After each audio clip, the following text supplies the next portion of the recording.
September 15, 1916, 4:30 a.m. The Battle of the Somme. You're standing in a trench, the air thick with the stench of mud, sweat, and desperation.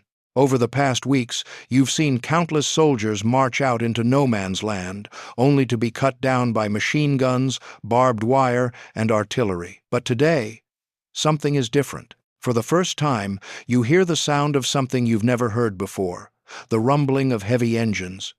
You peer over the edge, your heart racing as metal giants emerge from the mist. The first tanks, clunky and slow, are rolling towards the German lines. It's absurd, impossible. Yet, here they are. Monsters of steel tearing through everything in their path. This might just be your ticket out of this living nightmare. So, what does this new weapon mean for you? How could something this weird and heavy, this ridiculous, actually work in your favor? Let's jump back to that moment. The birth of the tank. And how, in a way you couldn't imagine, a secret invention began to change the course of World War I forever. The first use of tanks in battle wasn't glamorous. It was more like a clunky parade of metal that didn't know where it was going. But as they rumbled through the muck, something started to change. The sight of steel giants moving through the trenches was so bizarre it seemed like a cruel joke at first. But it wasn't. Those tanks? They were real, and they were about to make history. Imagine it: mud, rain, and the constant sound of artillery in the background. The trenches were already a nightmare. Now, in the distance, you spot what looks like a rolling metal beast. It's slow, jerky, and doesn't seem to know how to walk, or rather, how to roll. The Mark I tank, the first of its kind, appeared on the battlefield like a clumsy elephant trying to navigate a minefield. It wasn't graceful. It wasn't fast. And it definitely didn't look like it would win any awards for design. But it didn't need to. For a moment, you might have thought it was some kind of failed science experiment after all.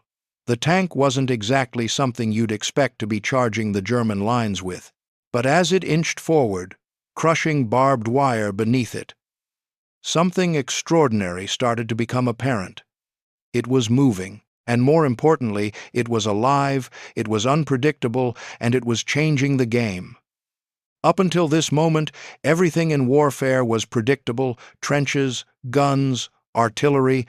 Soldiers were stuck in one place, inching forward only to get blown back by gunfire or trapped by enemy defenses. But here was something different, something not part of the usual playbook. As these monstrous machines slowly and awkwardly pushed through no man's land, it began to dawn on everyone watching that maybe, just maybe, this was the solution to the biggest problem of the war: getting through enemy defenses. The first tanks were far from perfect. 49 tanks were sent to battle that day during the Battle of the Somme, but only 20 actually made it to the front lines. Some of the tanks broke down on their way there, others got stuck in mud or trenches that were too deep. But those that made it were revolutionary. Machine gun fire couldn't pierce their thick armor, and the soldiers inside, though not exactly comfortable, were no longer sitting ducks. They were driving through hell and somehow surviving it. Imagine the sight from the German trenches. You've been entrenched for months, firing across no man's land at anything that moves, and suddenly you see these lumbering monsters emerging from the mist. These aren't soldiers, they're machines, and they're moving across the battlefield, crushing everything in their path, as though the very earth itself is no longer a barrier. It's a sight that would have left even the toughest of soldiers wondering, what kind of world am I in? But while these first tanks were indeed clunky, and still very much in their infancy, they were proof of concept. The Allies now knew that a vehicle like this could actually push forward on the battlefield, cross no man's land, and most importantly, break through the stalemate that trench warfare had become. They might have been slow and difficult to control, but these early tanks were setting the stage for a future where the ground beneath soldiers' feet wouldn't always be the only battlefield. Tanks were here to stay, and history had just been changed forever. Imagine it now. You're in the trenches, and you've seen what they can do. You're thinking, maybe this war isn't going to be as bad as I thought. Or maybe, just maybe, you're thinking, well, this is going to be a lot worse than I imagined. Either way, the tank's first roll was just the beginning, and no one could have predicted how much of an impact it would have on the future of warfare. In a dusty workshop in England, Lancelot de Mole, a rather unassuming engineer, scribbled out designs for a machine that would defy the very nature of war. The idea? Build something that could crush through enemy lines, roll over barbed wire, and keep moving no matter the resistance. The result? A bizarre contraption with tracks, a turret, and a dream. It was crazy, but it worked. Picture this: you're Lancelot de Mole. You've been stuck in the trenches for weeks, watching your comrades get stuck in no man's land, where they're mowed down by machine gun fire, hit with artillery, and trapped by barbed wire. You're thinking, this system isn't working. But what if there was something that could just roll right over everything and make its own path through the chaos? So you grab some blueprints and start scribbling away in a dusty workshop. You don't have to be a genius to know that the first time you brought this idea up, people probably laughed at you. You're talking about building something that could move through trenches, crush barbed wire, and not get stopped by machine guns. It sounded like a bad science fiction movie, right? Hey, let's build a giant metal beast that could crawl across the battlefield like a tank. Literally. We'll call it a tank. And guess what? That's what he did. In those early days, tanks didn't look anything like the sleek, powerful machines you might imagine today. No. These first tanks were more like clunky boxes on wheels. There were no smooth turns, no fast acceleration, and certainly no stylish paint jobs. They were ugly, and just as importantly, they were slow. But that didn't matter.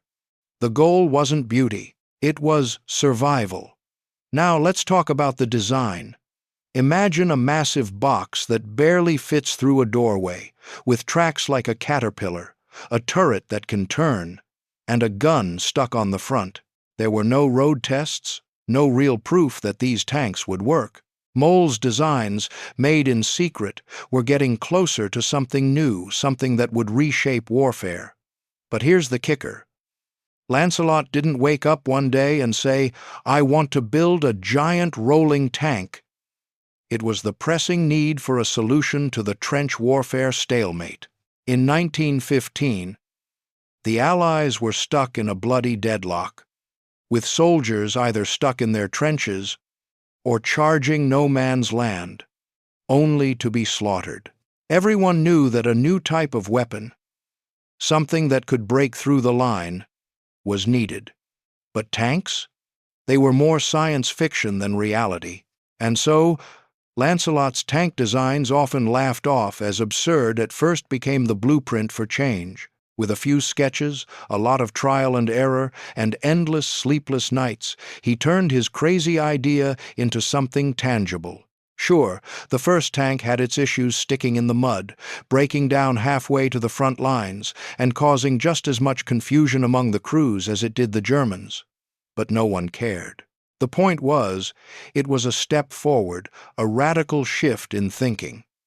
Fast forward to September 15th, 1916, and Lancelot's ridiculous idea wasn't just an idea anymore, it was a weapon. And, even though it was slow, clunky, and prone to breaking down, those first tanks were more than just machines. They were a symbol of hope for soldiers stuck in the trenches. They were the game changer that no one could have predicted, least of all the men who had to make them work. They weren't perfect, but they were the start of something that would change warfare forever. And there you have it. From a simple idea in a dusty workshop to the first massive rolling tanks, Lancelot de Mole's invention didn't just change the course of World War I, it changed the future of warfare itself. And it all started with a dream, a weird, quirky, and very bold dream. After months of design, the first Mark I tanks were finally ready for action. But there was a catch. No one really knew if they would work. In fact, some engineers doubted their own creation. Could these hulking metal beasts actually cross trenches, or would they get stuck in the mud and become an expensive joke? As the tanks rolled across test fields, it quickly became clear. These things weren't just a novelty, they were a game changer. Now, picture yourself standing on a muddy field in England. The air smells of wet earth, oil, and, well, failure. Engineers, soldiers, and a handful of curious onlookers stare at the first tank, which is slowly inching its way forward. It looks like something out of a nightmare, a clunky metal box on tracks, with a turret on top that's completely out of place. The tank moves with the grace of a drunk elephant, and it's not even sure it knows which direction to go. But there's something undeniably fascinating about it. The first test runs were nothing short of chaotic. The tanks, which weighed nearly 28 tons, were supposed to be able to roll over trenches, smash through barbed wire, and make their way through no man's land with ease. But reality hit hard. Mud. The first thing that became clear was that these tanks weren't designed for the sticky muck of the battlefield. As they tried to move across the test fields, many of them got bogged down and stuck in the very mud that soldiers were already fighting to survive in. But here's the thing. Even though these early tanks were an absolute disaster in some ways, they were still far better than what soldiers had been dealing with. The tanks could move over the terrain, even if it took them a little longer than expected. And when they did get stuck, they were still able to move forward, a sight that had never been seen before. You see, this wasn't just about mobility. It was about staying power. Tanks could take hits, and when the early prototypes started making progress in test runs, the engineers saw something extraordinary. The tanks survived in a way that nothing else in warfare ever had before. They were tough, and that was something no one could deny. There were still doubts, though. A few engineers secretly wondered if the tanks were simply a fluke, a cool idea that sounded good on paper, but had no real chance of working in the real world. What if they were just a gimmick? Something to fool the enemy, sure, but ultimately useless against real artillery or machine guns. As the tanks lumbered through test fields, there were murmurs in the background about how quickly the idea could fall apart. But the tanks didn't give up. They kept rolling. They kept moving. And before anyone could truly process it, the Mark I tanks had become a reality. They could make it through trenches. They could bust through barbed wire. And maybe, just maybe, they had a future in warfare. By the end of the testing, some engineers had changed their tune. No one was laughing anymore. The Mark I tanks had proved themselves in the most unlikely of ways. They had defied expectations. They had shown that, no matter how messy or clunky they seemed at first, these metal monsters had a chance to turn the tide of the war. Now, the big question was, could they handle the front lines? Could they actually perform under real combat conditions? But for now, the tanks had made it past their first big hurdle, the test field, and that, in itself, was a victory. September 15th, 1916. The Mark I tanks were wheeled into battle under the cover of early morning mist. They were slow, prone to breaking down, and had zero battlefield experience. Yet, as they moved through the Battle of the Somme, something extraordinary happened. The enemy didn't know how to react. Soldiers, caught in their trenches, looked up to see these massive, iron-clad beasts rolling toward them. This wasn't just warfare, it was something completely new.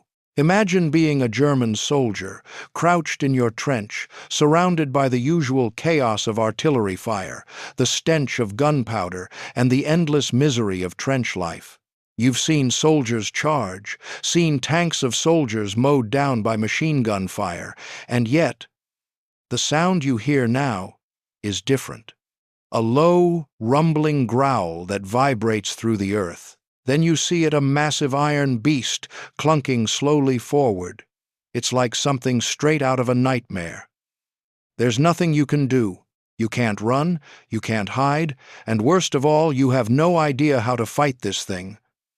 The Mark I tanks had no history, no reputation. They weren't sleek machines of war, honed through decades of design and refinement. They were prototype monsters, a bizarre mishmash of metal, tracks, and machine guns. Their job was simple: get across no man's land, smash through the barbed wire, and break the enemy's lines. But none of the soldiers or commanders had any idea whether they could actually do any of that. It was a gamble, and the gamble was playing out right before their eyes. As the tanks lurched forward, they looked like they were about to collapse at any moment. Fires inside the tanks burned fiercely, the engines groaned, and the crews inside, barely able to see or breathe in the cramped spaces, prayed their tanks wouldn't break down before reaching the enemy. And yet, in spite of everything, they kept going. These rolling fortresses were slowly pushing forward, breaking through everything in their path. The sound of tank tracks scraping across the battlefield was like a strange new heartbeat. From the German side, things were less than ideal. Machine gun crews, who had been used to mowing down infantry, found themselves staring helplessly as these massive beasts seemed impervious to their fire. Artillery shells bounced off the tank's thick armor. The sight was disorienting. The sheer audacity of the tanks moving forward without hesitation was enough to cause confusion and panic in the enemy ranks. And then came the psychological blow, the realization that the Germans had no idea how to stop these beasts. They were used to soldiers charging across open fields. They were used to trenches and barbed wire. But metal giants on tracks? That was something new entirely.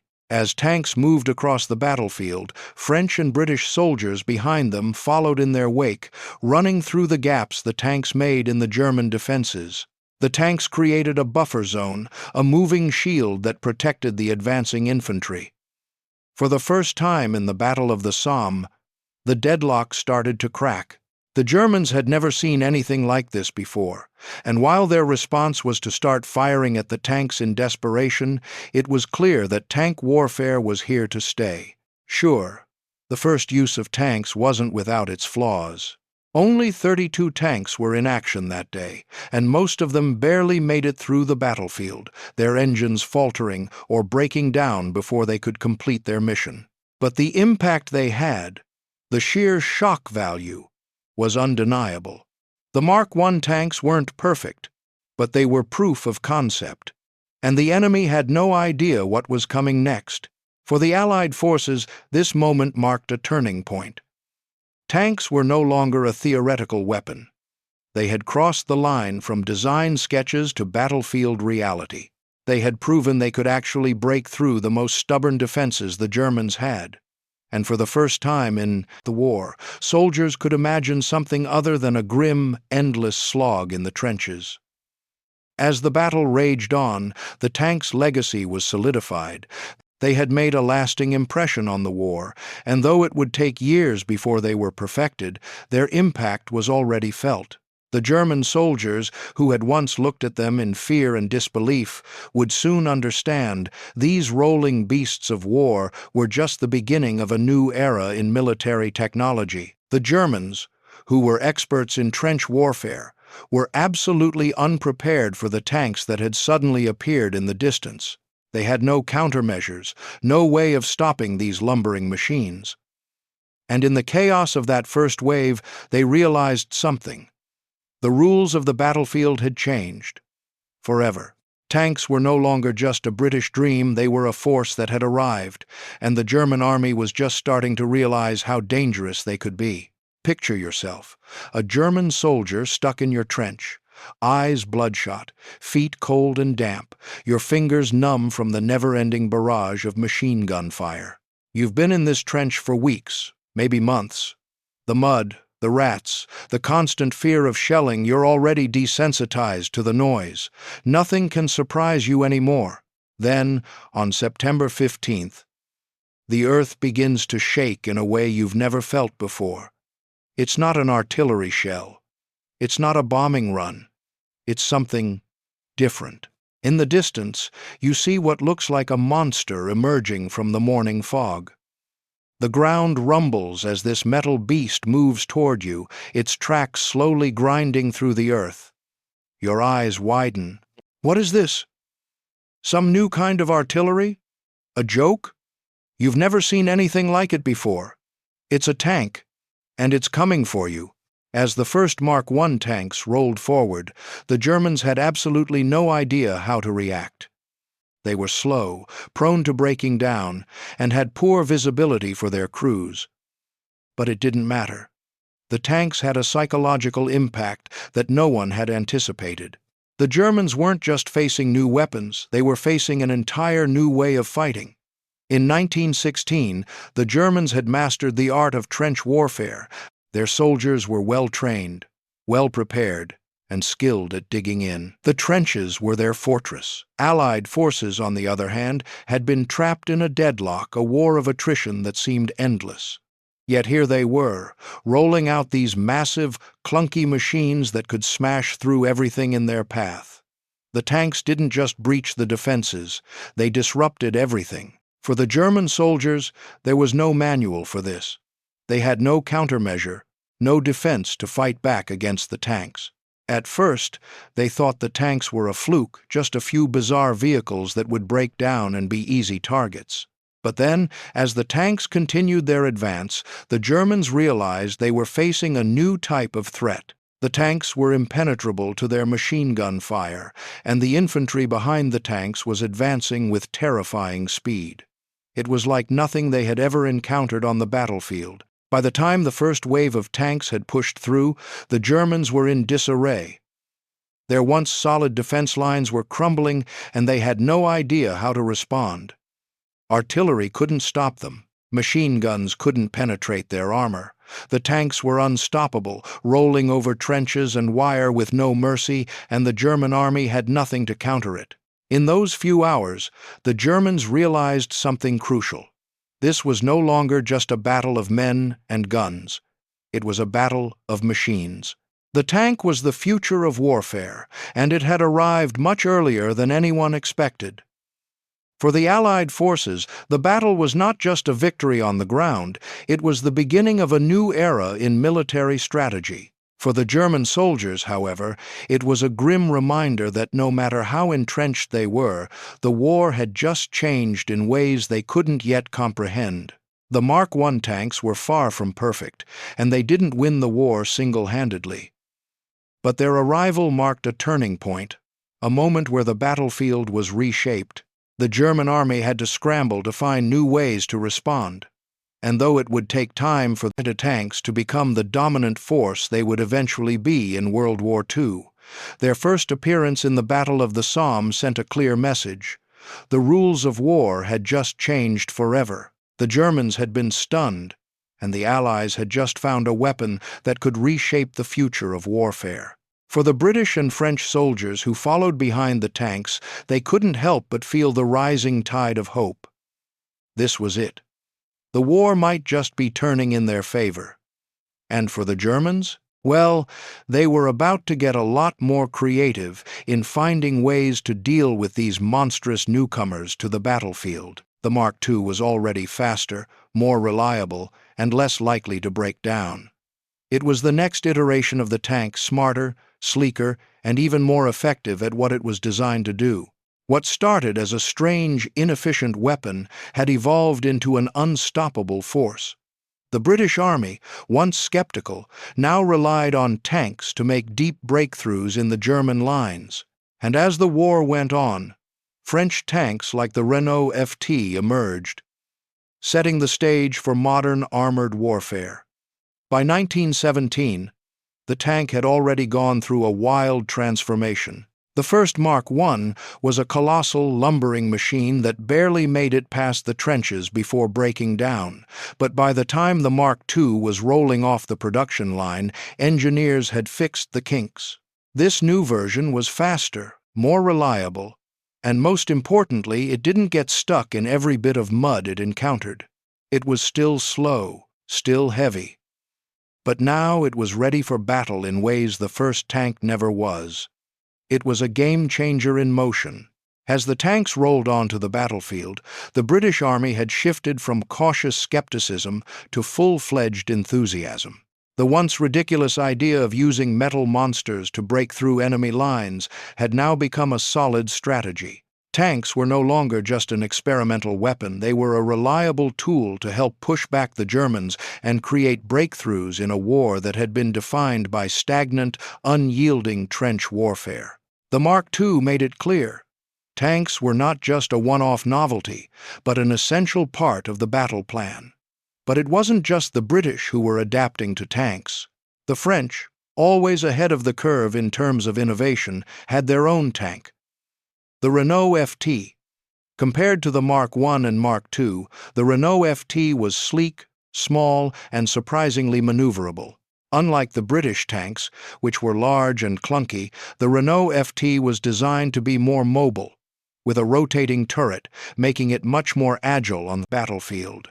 It was a breakthrough in tank design and set the stage for the modern tanks we know today. While the Mark II was still an impressive feat of engineering, the Renault FT changed the game entirely. It didn't just roll through trenches, it could turn on a dime. It had a fully rotating turret that allowed the crew to aim and fire while moving, making it much more effective in battlefield scenarios. The Renault FT was small enough to maneuver quickly and get into places where larger tanks would get stuck. It was the first true light tank, and its design would go on to inspire armored vehicles for the next century. Now, picture this. It's 1917 again, and you're a soldier on the front lines. You're used to hearing the familiar roar of artillery, the constant barrage of gunfire, and the dreadful whistle of shells overhead. But then, suddenly, you hear something new, a rumbling sound that shakes the earth beneath you. You look up, and what do you see? The Mark II tanks are charging across the battlefield, their massive wheels grinding over mud and debris, unstoppable and relentless. You realize, then, that your old weapons and tactics have just been rendered obsolete. The game has changed, and there's nothing you can do about it. As the war dragged on, tanks continued to evolve. The British perfected their larger models, while the French introduced faster, more agile tanks that would go on to inspire modern designs. But the Mark II had set the tone. Tanks weren't just a support weapon, they were now a primary force in warfare. They weren't just rolling through the battlefield, they were paving the way for entire armies, pushing back enemy lines with every turn of their tracks.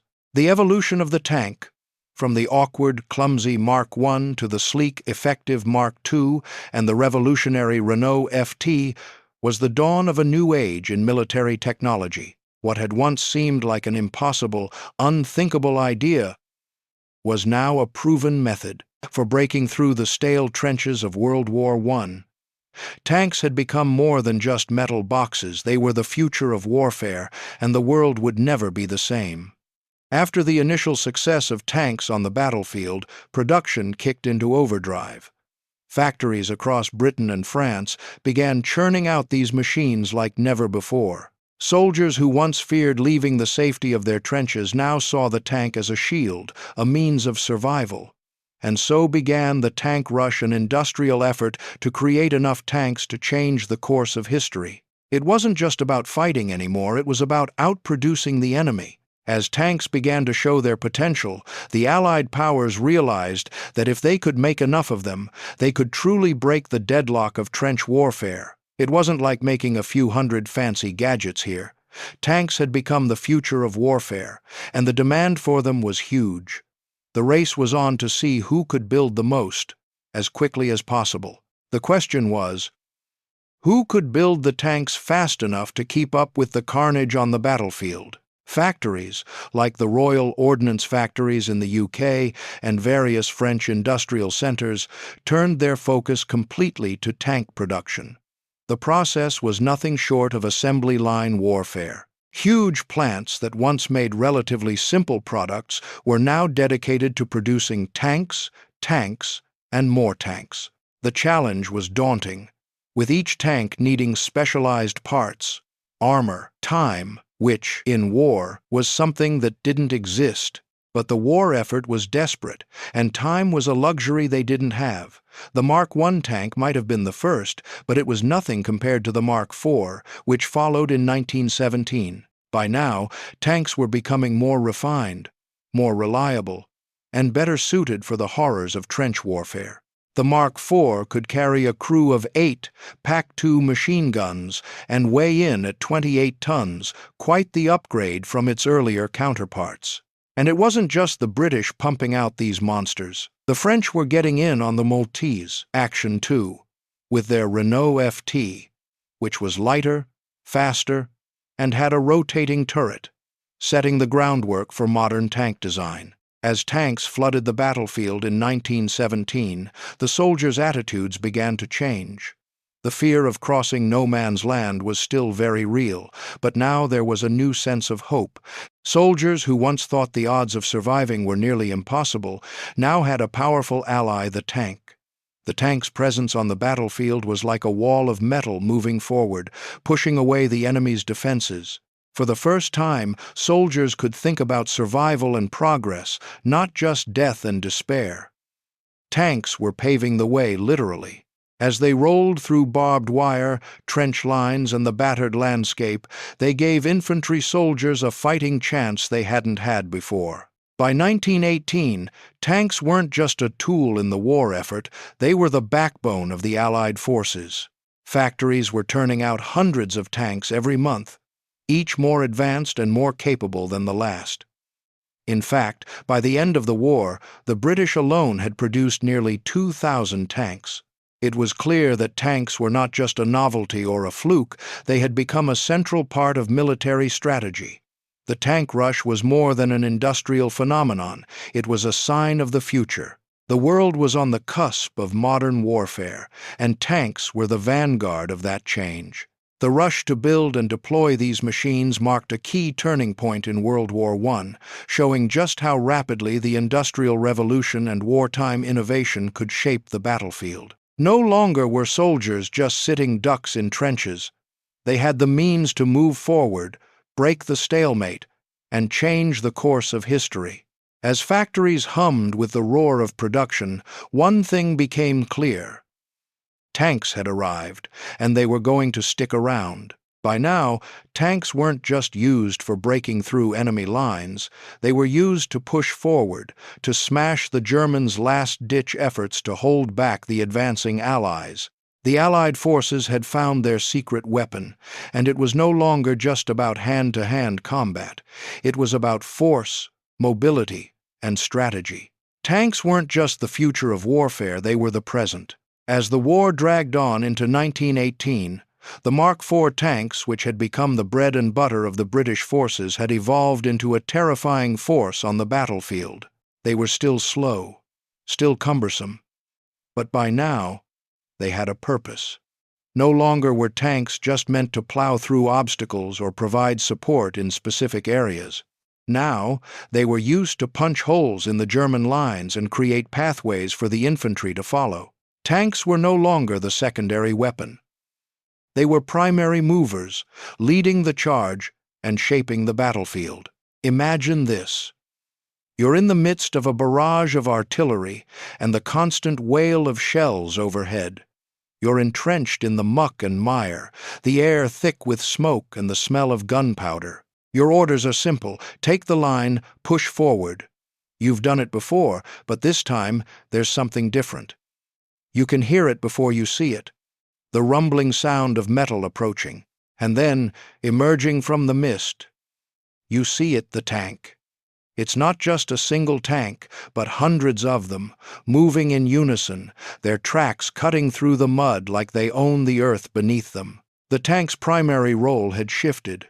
No longer was it a surprise weapon or a last-ditch effort. It had become a mainstay of the attack, an unstoppable force that pushed the Germans back with relentless force. And with each tank that appeared on the battlefield, the Germans' confidence wavered. No matter how strong their artillery or how fortified their positions, nothing could seem to stop the advance of the British and French tanks. 1918, the tank rush was in full swing. Tanks didn't just move across the battlefield, they dominated it. They smashed through the German trenches, creating gaps that infantry could use to charge and break the lines. The French Renault FT, with its rotating turret and light build, became the primary tank of the Allies, bringing mobility and firepower in a way that earlier models like the Mark I never could. These tanks weren't just rolling through no man's land. They were leading the charge, breaking up enemy formations, and causing chaos in the German ranks. Tanks were also used in conjunction with artillery and infantry, marking a turning point in combined arms tactics. The idea was no longer to send soldiers charging blindly across open fields. Instead, tanks provided a moving shield for the infantry, breaking the enemy's defensive lines while artillery units provided fire support. The result? A devastatingly effective combination that could overwhelm even the most fortified German positions. The combined strategy made the tank an indispensable part of the Allied war effort.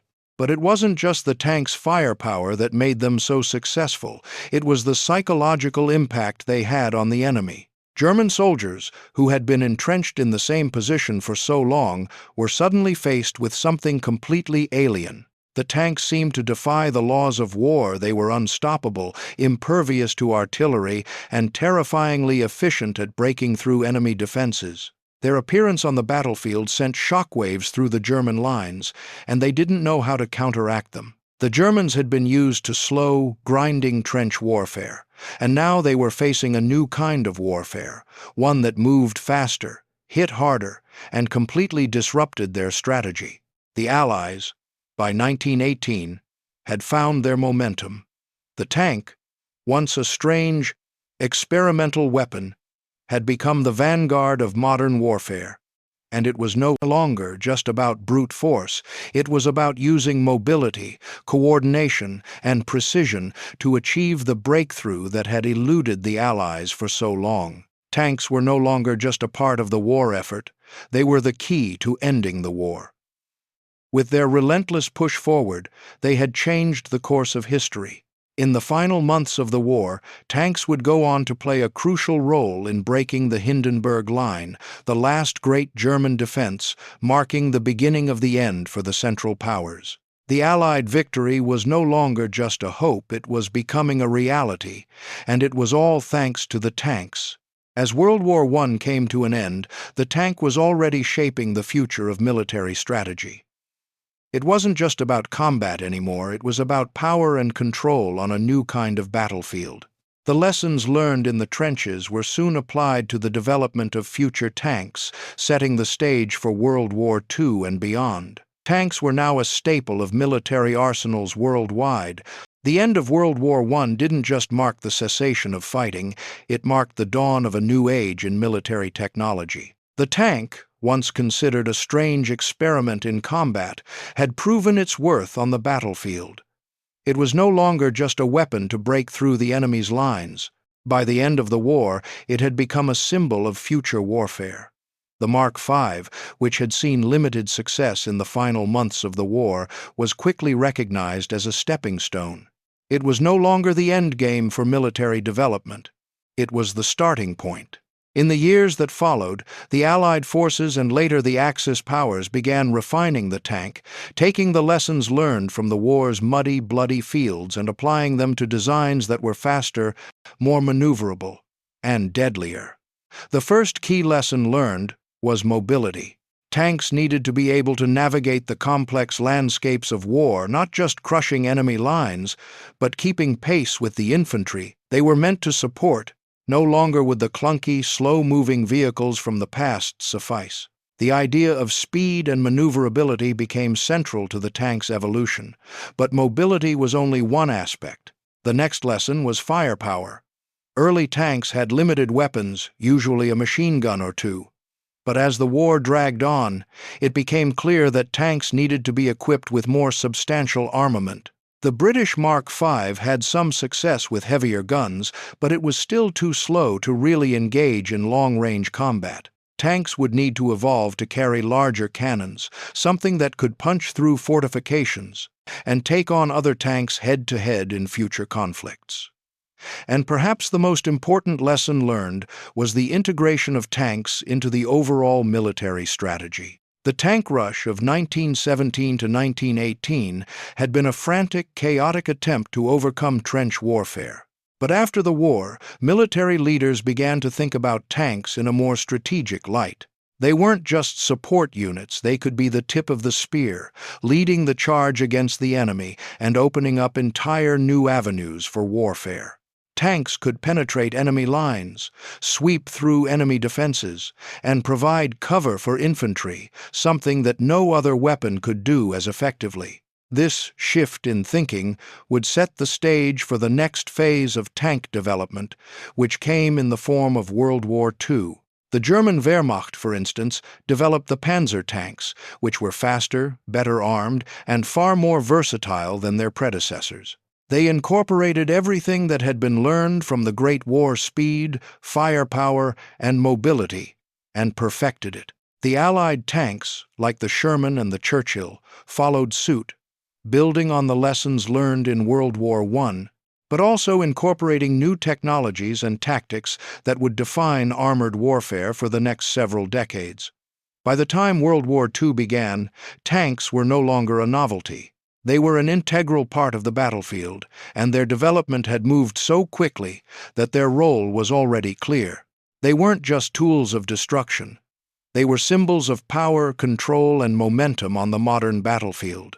The Mark I, once thought to be a bizarre, impractical contraption, had become the foundation for a whole new generation of weapons that would change the nature of warfare for the rest of the century. So, as you lie back and think about how far tanks have come since that first clunky metal beast of 1916, consider the journey they've made from a strange idea scribbled out on a blueprint to the modern armored monsters that roll across the battlefield today. What started as a strange experiment turned into a global revolution in military strategy, one that's still going strong today.